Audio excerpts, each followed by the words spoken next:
Display, visual merchandising और store design, क्या ये तीनों सेम हैं? ये वर्ड्स रिटेल इंडस्ट्री में बहुत ज़्यादा यूज़ होते हैं और ज़्यादातर लोग इन तीनों को सेम ही समझते हैं, पर ऐसा नहीं है। लेकिन अगर ये तीनों अलग अलग है तो इनका रोल भी अलग होना चाहिए, और अगर रोल अलग है तो फोकस भी अलग अलग होना चाहिए, राइट? आज हम इन तीनों का डिफरेंस क्लियरली समझेंगे। इंडिया में बहुत सारे रिटेल स्टोर्स और फैशन बुटीक्स जब रेनोवेशन प्लान करते हैं तो कहते हैं स्टोर का डिज़ाइन चेंज कर देते हैं या फिर विजुअल मर्चेंडाइजिंग इम्प्रूव करना है, लेकिन उनको सिर्फ डिस्प्ले चेंज करना होता है। यहाँ से सारा कन्फ्यूजन स्टार्ट होता है एंड फिर बजट गलत जगह पे स्पेंड हो जाता है, रियल प्रॉब्लम सॉल्व नहीं होती और ओनर कहता है हमने सब ट्राई कर लिया पर कुछ फ़र्क नहीं पड़ा। प्रॉब्लम ट्राई करने का नहीं है, प्रॉब्लम क्लैरिटी का है। चलिए सिंपल तरीके से समझते हैं कि display, visual merchandising and store design actually क्या है। डिस्प्ले स्टोर का कवर पेज होता है। डिस्प्ले का काम होता है प्रोडक्ट को हाईलाइट करना, कस्टमर का अटेंशन ग्रैब करना।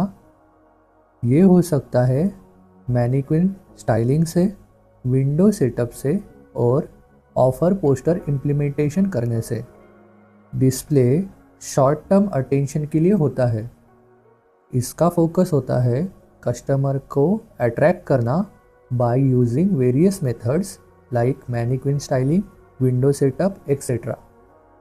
विजुअल मर्चेंडाइजिंग एक गाइडेंस सिस्टम है। ये डिसाइड करता है कौन से प्रोडक्ट्स एक साथ रखने चाहिए, सेक्शंस कैसे होंगे, कस्टमर का मूवमेंट फ्लो कैसे होगा, कौन से प्रोडक्ट्स को प्रायोरिटी देनी चाहिए। विजुअल मर्चेंडाइजिंग का फोकस होता है कस्टमर को गाइड करना एंड उनकी शॉपिंग ईजी करना। स्टोर डिज़ाइन इस कॉन्सेप्ट का फाउंडेशन है। स्टोर डिज़ाइन का काम होता है space planning, wall placement, trial room position, lighting infrastructure, billing counter placement. ये परमानेंट डिसीजन होते हैं। अगर स्टोर डिज़ाइन गलत है तो विजुअल मर्चेंडाइजिंग स्ट्रगल करेगा, और अगर विजुअल मर्चेंडाइजिंग वीक है तो डिस्प्ले का इम्पैक्ट कम हो जाएगा। Store design space planning and layout पे फोकस करता है। चलिए एक सिंपल एग्जांपल देखते हैं। सोचिए एक घर बन रहा है जिसका पहले फाउंडेशन बनेगा, फिर इंटीरियर होगा एंड उसके बाद डेकोर आइटम्स आएंगे, राइट? सेम चीज़ रिटेल में भी होती है। स्टोर डिज़ाइन आपका फाउंडेशन स्ट्रक्चर है, विजुअल मर्चेंडाइजिंग आपका इंटीरियर प्लानिंग है एंड डिस्प्ले आपके डेकोर आइटम्स है। अगर स्ट्रक्चर ही वीक हो तो डेकोरेशन से घर स्टेबल नहीं होगा, और अगर इंटीरियर प्लानिंग वीक हो तो डेकोरेशन रैंडम लगेगा। इसीलिए ये तीनों एक दूसरे पे डिपेंड है। ये तीनों स्ट्रॉन्ग एंड हार्मोनी में होंगे तो ही कस्टमर का शॉपिंग एक्सपीरियंस बेटर होता है। इसीलिए हायरार्की एंड सीक्वेंस समझना बहुत ज़रूरी है। Store design, visual merchandising and display, ये तीनों अलग है पर एक दूसरे से कनेक्टेड है, कुछ इस सीक्वेंस में: store design, visual merchandising and display. ज़्यादातर स्टोर्स ये सीक्वेंस रिवर्स कर देते हैं। वो पहले डिस्प्ले चेंज करते हैं, फिर कहते हैं विजुअल मर्चेंडाइजिंग इम्प्रूव नहीं हो रही और स्टोर डिज़ाइन तो अनटच्ड ही रह जाता है, और वही मेन प्रॉब्लम क्रिएट करता है। इंडियन बुटीक्स और इंडिपेंडेंट स्टोर्स में कॉमन सिचुएशन क्या होती है?